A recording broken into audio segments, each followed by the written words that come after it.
Guiones y guionistas, capítulo 93.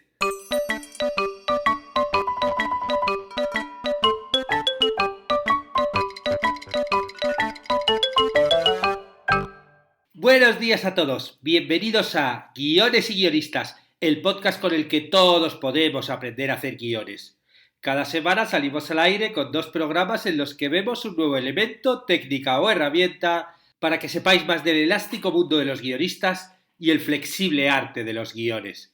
Hoy vamos a analizar el guión de una película que es un clásico moderno y que marcó una época en cuanto a las películas con temática feminista, bueno, y en cuanto a las road movies también, ¿no? Porque la verdad es que es un guión que mezcla varios géneros. Por un lado es una buddy movie, ¿no? Que es la típica película sobre la amistad de dos personajes, que en este caso tiene la novedad de que son dos personajes femeninos, ¿no? Que a principios de los 90 no había este tipo de películas donde dos personajes femeninos eran los protagonistas, ¿no? También es una road movie, porque la acción pasa en la carretera. También es una película policíaca. También es una comedia. También es un drama. O sea, la verdad es que es una película que mezcla varios géneros y de ahí también a lo mejor la gracia que tiene y por lo que ganó el Oscar al mejor guión original en el año 1991. Me refiero a Thelma y Luis. Y vamos a hacer el análisis de la mano de uno de los grandes maestros del guión, Sid Field. Pero antes recordaros que hoy continuamos fomentando y desarrollando vuestra imaginación con el curso de creatividad online en la plataforma de Guiones y Guionistas, para los que estáis suscritos. Vamos a ver una web que se llama Brimes Parker y que servirá de inspiración a vuestras historias con muchas chispas, ¿no? Como le llaman ellos, de creatividad. Que además de web tiene una aplicación para teléfonos que os permite tener inspiración en cualquier momento. Y después, con esas ideas, podéis escribir un cortometraje, si seguís el curso de guión de cortometraje, o una webserie, si estáis siguiendo el curso de creación de webseries, o tal vez os sirve para crear un personaje, ¿no? Como inspiración de un personaje, con el curso del desarrollo de personajes, bueno, lo que queráis. Y, por cierto, sabéis que podéis sugerir nuevos cursos y votarlos en la web, tanto los que ya estéis suscritos, como los que todavía no estáis suscritos, pero a lo mejor os lo estáis pensando. Por cierto, estamos en el podcast número 92. ¿Qué queréis que haga en el podcast número 100? Quedan ya 8 podcasts solo y es una cifra redonda por lo que podía hacer algo especial. Admito sugerencias. Ya sabéis, me enviáis un correo con vuestras ideas y yo veo qué puedo hacer. Y ahora sí, Thelma y Luis a análisis. Bueno, Sid Field, ya para el que no lo conozca todavía, es el autor del libro del guión y del manual del guionista, que bueno, estos libros son de mediados de los 90 y que por esa época también escribió un libro que a mí me encanta y que analiza 4 de los guiones más famosos de esa época, ¿no? De los principios de los 90, que son se llama Prácticas con 4 guiones. Os pongo un link por si queréis buscar de todos estos que os lleve a Amazon para que busquéis el libro si os interesa. Y en este libro hace un detallado y ameno análisis de 4 innovadores clásicos contemporáneos. Thelma y Luis, Terminator 2, El silencio de los corderos y Bailando con lobos. Es un libro apasionante en el que analiza la estructura de los guiones, y digo de los guiones porque él analiza el guión y ve después lo que salió en la película y las escenas que fueron eliminadas. Y lo mejor es que entrevista a los guionistas y les hace 1000 preguntas sobre sus guiones, sobre su método de trabajo y sobre cómo crearon el guión en cuestión del que están tratando. Ya conocéis el libro porque, bueno, hace un mes hice un podcast sobre el análisis de Sid Field a El silencio de los corderos. Os pongo el link por si acaso no lo habéis escuchado todavía porque la verdad es que está muy bien. Y hoy vamos a ver el análisis que hace de Thelma y Luis y su entrevista a Callie Curry, ¿no? su guionista.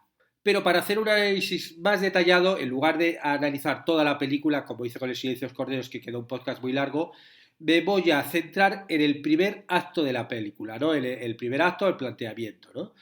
Vamos a ver la importancia de las 10 primeras páginas para presentar el viaje hacia la liberación, que es la película, y de las 10 siguientes para presentar los personajes. Y vamos a acabar el análisis cuando llega al primer punto de giro. Una de las cosas que le sorprendieron a Sid Field cuando leyó el guión, porque bueno, él el método que tiene en el libro siempre es el mismo. Primero consigue el guión, se lo lee, lee todo lo que hay relativo sobre el estreno de la película y se informa mucho y luego busca a la guionista o el guionista y se entrevista con ellos, ¿no? Pues queda a comer con ellos, les hace una entrevista profunda y a partir de ahí ya luego escribió el libro analizando, bueno, con todos los datos, ¿no? Lo que le dice el guión, lo que le dice la película, lo que le dice el guionista, ¿no? Incluso también bien leyendo críticas un poco para ver y preguntando a la gente para ver un poquito qué es lo que le interesa de esa historia, ¿no? Claro, a él lo primero que le sorprendió es que desde la primera escena tenía un estilo marcadamente visual, ¿no? Como que era una historia contada en imágenes. Y eso realmente es algo fundamental, ¿no? Siempre, nunca se nos tiene que olvidar que somos guionistas y que lo que estamos escribiendo es para ser realizado, ¿no? Para ser llevado a una película, y para eso tenemos que visualizar mucho todo lo que estamos escribiendo. En el podcast sobre mujeres guionistas, no sé si recordáis, hablé un poquito de cómo se le ocurrió esta idea a Cali. En el podcast sobre mujeres guionistas, no sé si recordáis, hablé un poco de cómo se le ocurrió la idea a la guionista, a Cali, bueno, que quería hablar de dos mujeres que se divertían cometiendo crímenes, ¿no? Esa fue su primera imagen, pero claro, que ella empezó a preguntarse, ¿no? ¿Qué le llevaría a dos mujeres a hacer normales a hacer un crimen, ¿no? ¿Por qué lo harían? Porque ella tenía claro que quería hablar de dos mujeres normales, ¿no? Que no fueran dos mujeres tontas, que no fueran malas, que se ponen a hacer crímenes ni nada, ¿no? Sino, o sea, dos mujeres, ella había sido actriz y se dio cuenta de que muchas veces la mayoría les tocaba hacer, como una de cada cuatro casi hacían papeles de prostitutas, o sea, como... Y ya se preguntaba, ¿dónde están las mujeres reales? ¿Qué pasa con las mujeres reales? Y entonces, bueno, ella quería realmente hacer una película sobre mujeres reales. Después conté en el podcast, no voy a contar ahora, si os interesa escucharlo, una anécdota que le pasó a la guionista, donde vino la idea un poco de esa mujer que se revela ante un hombre que abusa de ella, ¿no? Que la insulta, ¿no? Una de las cosas que también atrajo a Cali fue la idea de que hay una parte de ti que en realidad no sabes que existe y no sabes cuál es el disparador que la pone en acción. Crees que eres una persona normal, que llevas una vida normal, pero de repente te pasa algo y ese algo que te sucede, algo muy fuerte, bueno, provoca en ti una reacción que no sabías hasta ese momento que podías tenerle. Esa relación que podemos tener un poco con nuestra vida normal, ¿no? Que hace como que pasa algo pequeño y todo el mundo se cae en pedazos. De hecho, ya tenía la imagen de fichas de dominó que se van cayendo. Aparece la primera ficha de dominó, que es que Luis se quiere ir de viaje, como un juego casi, ¿no? Como que, bueno, no está su novio en casa porque se ha ido y, bueno, como que quiere irse para que cuando vuelva no esté, convence a su amiga Telma y a partir de ahí inician el viaje y la ficha va cayendo una a otra que las van llevando hasta el momento final, donde la última ficha cae. Bueno, todos los que habéis visto en la película recordaréis ese final impactante, que además es impactante porque no es un final feliz. Y por eso le costó muchísimo luego Riley Scott, el director, conseguir terminar, hacer ese final, ¿no? Y es un final que la guionista, que estuvo muy implicada en el guionaje,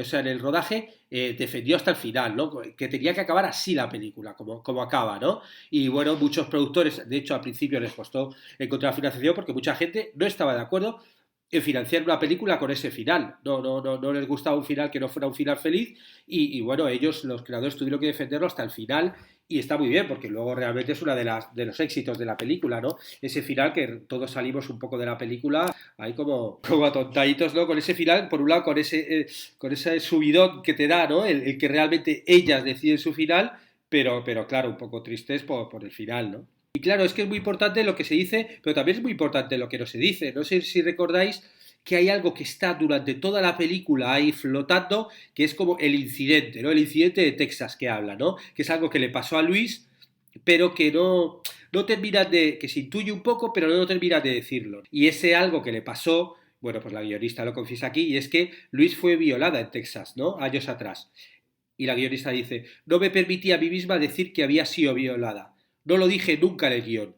Añadimos una referencia de ello hacia el final porque Ridley le parecía que la gente saldría de ver la película diciendo, bueno, ¿qué es lo que pasó? Y entonces realmente, bueno, pues hay una pequeña y cosita velada, pero realmente se habla del incidente de Texas durante la película, pero nunca, de forma sutil, ¿no? De forma indirecta, pero nunca sabemos qué hay, ¿no? Y eso es un poquito como que nos lleva al camino de descubrimiento de qué es lo que le habrá pasado, ¿no? Y claro, nos lleva un poco también a la imagen de lo que decía Hemingway, ¿no? De la teoría del iceberg, que lo más importante no se cuenta, ¿no? Lo más importante no hay que contarlo, ¿no? Bueno, pues aquí esto es algo muy, muy importante que no se cuenta, pero que está ahí latente a lo largo de toda la película y que te hace entender también por qué Luis reacciona como reacciona cuando pasa el incidente bueno, el primer punto de giro del que hablaré al final del podcast, ¿no? Las 10 primeras páginas de Thelma y Luis es una especie como te habla del camino a la liberación de los personajes. Normalmente, como recuerda Sid Field, Las 10 primeras páginas son lo más importante en cualquier guión. Prácticamente todo lo que es necesario saber sobre la película se encuentra en estas 10 primeras páginas. Si se sabe lo que se está buscando, claro está, ¿no? Si, no, si empiezas a escribir desde el principio, no, sale el inicio. Pero si ya sabes todo lo que tienes que contar, deberías incluirlo dentro de estas 10 primeras páginas. Un buen guión empieza inmediatamente con la primera palabra de la primera página. Hay que captar la atención del lector, presentando información fundamental que resultará en la inmediata comprensión del lector y el público de la situación de la película. Claro, según Sitfield, cuando un guionista va a empezar a hacer un guión, tiene que pensar en las 10 primeras páginas como una unidad de acción dramática completa en sí misma. Según él, hay dos formas de comenzar un guión eficazmente, que es con una secuencia de acción tipo Terminator o con una secuencia descriptiva impulsada por los personajes, que es como abren Thelma y Luis y El silencio de los corderos, ¿no? Se trata de una reducción de los términos más simples. Entre estos dos parámetros hay un número infinito de maneras de comenzar el guión, combinando tanto la acción como los personajes, ¿no? Él ha ido un poco a los dos extremos. Películas donde la acción es un poco lo que te mueve y películas donde lo que vemos es a los personajes accionando, pero es los personajes lo que te mueve, ¿no? Aquí, en las 10 primeras páginas, vemos como Luis es una camarera de una cafetería y Thelma una ama de casa. Y así es como empieza el guión, simple y directo. Desde las primeras palabras sabemos quiénes son estas personas. Lo más importante es que vemos quién son, no es algo que digamos, no, es una ama de casa, tal, lo vemos, ¿no? De hecho, en las primeras imágenes es una secuencia donde vemos de forma paralela a Luis trabajando de camarera, poniendo bruscamente las tazas sucias del mostrador en un carrito de ruedas que está debajo de este, y por el otro lado estamos viendo a Thelma poniendo bruscamente las tazas sucias del desayuno en el fregadero, ¿no? Que está lleno de platos sucios. O sea, eso es alucinante porque, claro, es una transición visual que nos está haciendo avanzar la historia. Estamos viendo a los dos protagonistas en acción. Una que trabaja de camarera y la otra que es ama de casa. Y nos lo está diciendo con imágenes, ¿no? Que esto es lo bueno y lo bueno de que es lo que tenemos que intentar buscar nosotros en nuestras guiones. Que son acciones relativamente simples de los dos primeros párrafos de guión, pero que nos están diciendo mucho sobre los dos personajes. Cuando un guionista presente las 10 primeras páginas del guión, el lector debe saber de inmediato qué está pasando. Y para hacer esto eficazmente tenemos que ver el comportamiento de estas personas, ¿no? O sea, hay que pensar lo que decía Antonioni, que los personajes se revelan por lo que hacen, ¿no? Por sus acciones. Y el primer diálogo que se dice en la película es cuando le dice, Luis llama a Thelma y le dice, espero que hayas hecho la maleta a mitad de casa, porque esta noche nos largamos de aquí. O sea, ya directamente te pone en la acción, ¿no? Esas frases. Y a partir de ahí ya, bueno, empezamos a ver un poco, nos presentan un poco los otros personajes que están en la vida de ellos, ¿no? Vemos al personaje de Daryl, que es el marido de Thelma, ¿no? Que es un personaje egocéntrico, presumido, pagado de sí mismo, que es una especie como de caricatura, que no hay que tomar demasiado en serio, ¿no? Y que de hecho luego, pues la guionista lo utiliza como comicidad a lo largo de la película. Y claro, para ver una imagen más completa de Thelma, vemos a Daryl, ¿no? Porque claro, dices, ¿qué clase de persona basaría su vida en una relación con un hombre así? Pues claro, va a ser un poco mentecata, tontada, ¿no? O sea, nos está diciendo mucho del personaje protagonista gracias a los personajes que los rodean. Claro, antes de irse, Luis también llama a su novio, Jimmy, y vemos, bueno, porque por la reacción que tiene con Jimmy, como al final le llama, pero titubea y cuelga y pone la foto, nos presenta un poquito al otro personaje de la otra pareja, ¿no? Porque, bueno, hay que recordar eso, los dos personajes protagonistas nos están mostrando sus otras dos facetas. ¿Por qué? Porque, bueno, a lo largo de la película vamos a ver cómo ellas se liberan, ¿no? ¿Y de qué se liberan? Pues una se libera de un marido aburrido, rollo, ¿no? Un pesado, y la otra pues de un novio que, bueno, vale, sí, a lo mejor está enamorada de él, pero realmente no se quiere comprometer. Ella a lo mejor quiere tener una familia, quiere tener hijos, pero el otro es como que, sí, está muy bien de novietos así, no quiere, ni viven juntos, y como que realmente no se quiere comprometer más, ¿no? Y nos siguen presentando esos dos personajes que ya desde el principio ya nos van gustando, ¿no? Ya vemos que son divertidas, que son simpáticos, que son como muy normales. Y la siguiente forma de mostrar cómo son ellas es cuando se ponen a hacer las maletas. Luis hace una maleta perfectamente ordenada, con todas las cosas dobladas, organizadas, y mientras tanto Thelma, bueno, pues tira toda la ropa, los trajes de baño, los tira todo directamente a su maleta. Eso es otra forma, ¿no? De cómo voy a mostrar nuestros personajes, haciendo la misma acción y vemos que la hacen de forma distinta. Y faltan los últimos dos elementos que ya en las 6 primeras páginas ya quedan claros, que son, uno, cuando Telma agarra una pistola de Daryl, que bueno, él tenía la típica pistola, ahí bueno, pues la tiene en su cajón como para defenderse, bueno, pues agarra la pistola y las balas, y según se agarra se ve que no sabe cómo se usa. Y por otro lado, Luis lo que coge es el coche, ¿no? Ese Tipper del 66 que refleja su carácter, ¿no? De hecho, ella dice, cada vez que me meto en líos, el coche siempre me saca de ellos. ¿No? Es una declaración de principios de ella y de ello, ¿no? Y bueno, guardan todo el viaje y empieza el viaje. De hecho, Telma le da la pistola a Luis y le dice, encárgate tú de esto. Que ella, bueno, se queda un poquito sorprendida y se guarda la pistola, ¿no? Bueno, pues ya están todos los elementos. Están las dos protagonistas, están los dos hombres, que son un poquito los que, para definir quiénes son ellas y de qué están huyendo, está el coche y está la pistola. No, la pistola que, bueno, ya hablaremos algún día de la pistola de Chekhov como recurso creativo, ¿no? Que no me explico aquí porque la verdad es que merece un podcast entero. Y ya las últimas páginas también, cuando empiezan el viaje, que bueno, se montan en el coche, se hacen la foto, tienen un pequeño diálogo que también nos ayuda a reflejar un poquito cómo son ellas. Que dice Telma, es la primera vez que salgo de la ciudad sin Daryl. Y dice Luis, ¿cómo que te ha dejado irte? Porque no se lo pregunté. Ah, mierda, Telma, te va a matar. Y ella dice, bueno, nunca me habría dejado marcharme. Nunca me deja hacer nada que no me divierta, que me divierta. Lo único que quiere que haga es quedarme en casa todo el tiempo mientras él está fuera haciendo Dios sabe qué. Le he dejado una nota. Le dejé algo para que se lo caliente en el microondas. Es claro, eso nos dice tanto de la relación que tiene ellos. O sea, ella como que se medio fuga un fin de semana sin decirle nada, sin pedirle permiso. Pedirle permiso, obviamente, en el código ese, ¿no? Es que digo que haya que pedirle permiso a los maridos para irse, pero como que ella, para su personaje, sí que hubiera tenido que pedirle permiso. Pero como ni se atreve, medio huye. Pero eso sí, le deja la comida caliente, la comida para que la caliente en el microondas y una nota. Claro, es importante que en estas 10 primeras páginas estén claras tres cosas. Por un lado, el protagonista. Por otro lado, la premisa dramática, de qué trata la historia, en este caso, bueno, pues de dos mujeres, una ama de casa y una camarera que se van de fin de semana fuera, ¿no? Y huyen un poquito de sus respectivas parejas. Y por otro lado, de la situación dramática, o sea, las circunstancias que marcan la acción, ¿no? En este caso, pues los maridos y todo, con los que huyen, van a una especie como de casa que le ha dejado el jefe de Luis, ¿no? Como una casa de campo, bueno, entendemos un poquito la película, vemos el coche, vemos la pistola, que bueno, intuimos que en algún momento dado se usará, y bueno, estas 10 primeras páginas ya vemos todo. Y la guionista utiliza las siguientes 10 páginas para presentar los personajes, pero ¿cómo? A través de una situación, a partir de un acontecimiento fuerte que es un poquito lo que va a determinar cómo reaccionan los personajes. Y aquí Sitfield habla de Henry James, ¿no? Y de la teoría de la iluminación, que dice que ¿qué es el personaje sino la determinación del incidente? ¿No? Un poco el que provoca ahí, ¿no? Y el incidente. ¿Y qué es el incidente sino la iluminación del personaje? ¿No?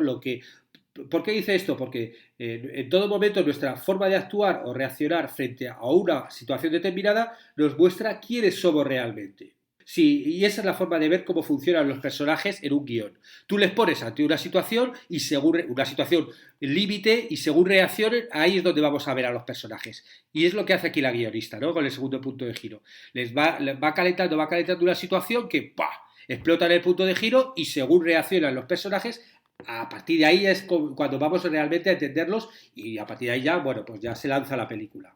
Y aquí todo esto pasa en un club, ¿no? Llegan los dos personajes en este viaje a un club, ¿no? Bueno, de hecho, cuando llegan, Luis dice, no había visto un sitio así desde que me fui de Texas. Que bueno, luego ya, como van hablando un poquito de Texas, lo vamos preguntando un poquito el tema de qué le pasó a Luis en Texas, ¿no? Y bueno, ellas se sientan en una mesa a tomar algo y claro, ya rápidamente atraen al típico tiburón a la mesa, ¿no? Que es Harlan. Un hombre que rozando la cincuentera, como dice el guión, rechoncho, con la cara reluciente, que se acerca a una silla, la pone al revés y se sienta a horcajadas. ¿Qué está haciendo una pareja de muñequitas como vosotras en un sitio como este, no? Les pregunta, ¿no? Y claro, ahí ya, Telma, claro, ahí ya vemos también un poco cómo son los personajes. Ante una situación como esta, Luis, como que Luis va a reaccionar diciendo a Telma, es que no te das cuenta de cuándo van a por ti, Bueno, y la otra como coqueta, bueno, ¿y si no van a por mí? Lo único que pasa es que todos estos años sirviendo mesa te han quemado nada más, ¿no? Como reacciona un poco como a la defensiva, ¿no? Claro, la teoría de Henry James, un poco reducida, porque también merece otro podcast, ella habla de cómo, o sea, él habla de cómo definir un personaje a través de los personajes que le rodean y cómo que cada personaje que le rodea dé un matiz de él. Y Cali Curry utiliza esta técnica a lo largo de todo el guión. ¿No? A través de, ya hemos visto a través de los personajes con los que están, de sus parejas, pero claro, luego todos los personajes que van entrando en la historia, ¿no? Pues ahora el violador, luego el chico, el de Brad Pitt, en su primer papel importante, bueno, el policía, todos los personajes van ayudando un poquito a definir la personalidad de nuestras dos protagonistas, ¿no? Y claro, la guionista siempre se preocupó en que fueran personajes reales. Ella dice, una vez leí una cosa que Gina Davis dijo en una entrevista. Dijo, sabía que si quería saber qué pasta de dientes utilizaba Telma, podría llamar a Cali y ella me lo diría.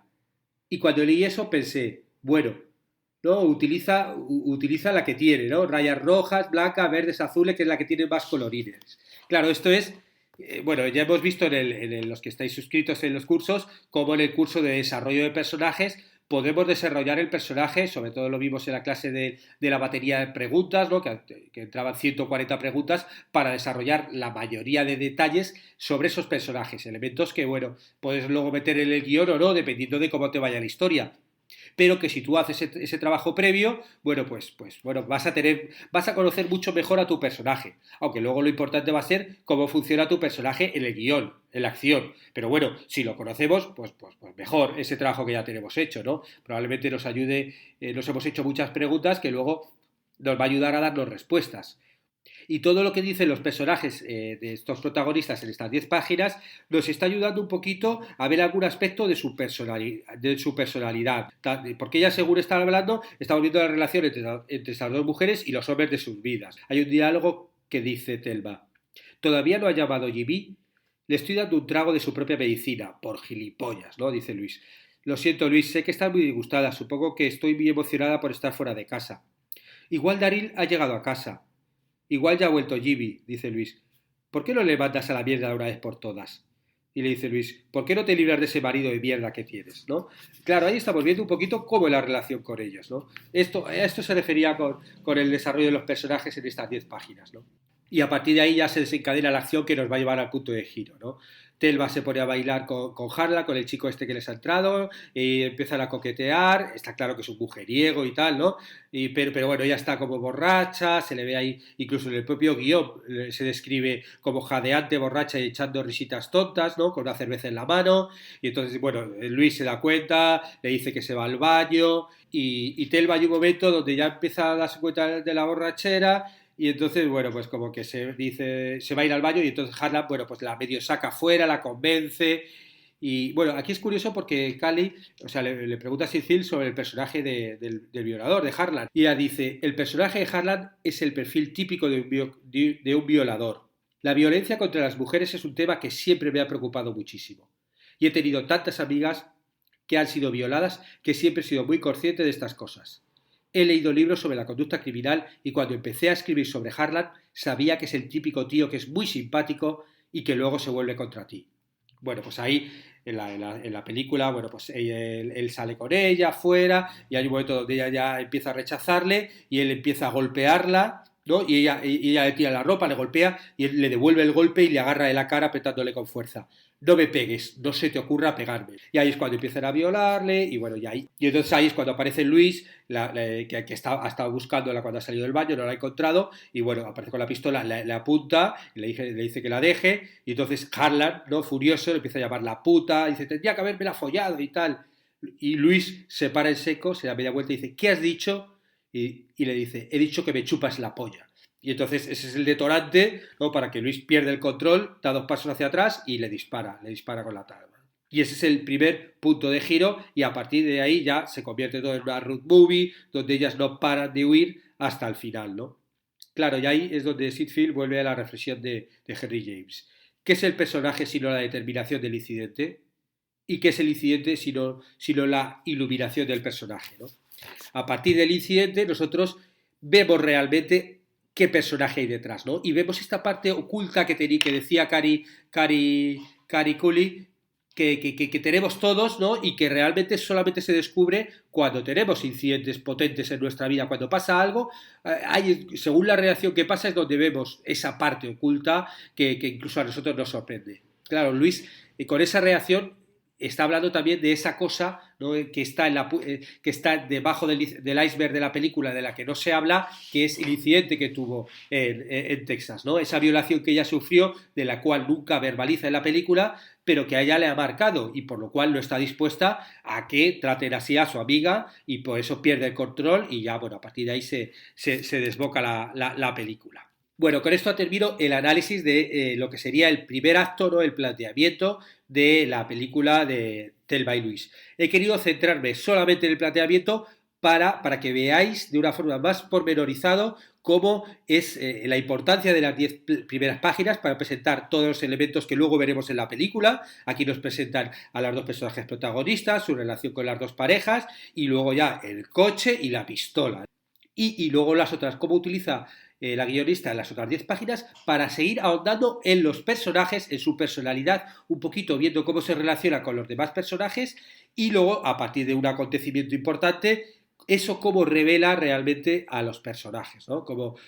Y cómo a partir de ahí ya se lanza la película. Y ahora sí, terminamos el podcast de hoy en el que hemos analizado el guión de Thelma y Luis de la mano de Sweetfield, bueno, el primer acto. Y si os ha gustado, pues agradecer como siempre comentarios y valoraciones en iTunes, en iVoox o en YouTube. Que por cierto, leí el otro día un par de comentarios en iTunes que me hicieron me hicieron mucha ilusión y la verdad es que los comentarios por un lado me ayudan porque bueno, esto hace que llegue el podcast a más gente y bueno, pues eso siempre es una alegría y por otro lado también personalmente pues leer comentarios sobre tu trabajo, que yo dedico obviamente muchas horas para sacar esto adelante, pues eso a uno siempre le anima. Con lo cual, nada, animaos vosotros y dedicaros unos minutitos para poner una reseña en iTunes, ¿no? Que es muy fácil, bueno, fácil, hay que hacer un par de cosas, ¿no? Hay que buscar el podcast de Guiones y Guionistas en iTunes y dentro de buscar reseñas y ahí pues ponéis sus 5 estrellitas y un pequeño comentario, ¿no? Y ahora sí, recordaros que estaremos juntos los martes y jueves con nuevas técnicas, estrategias de análisis para que aprendamos entre todos a ser mejores guionistas. ¡Hasta pronto!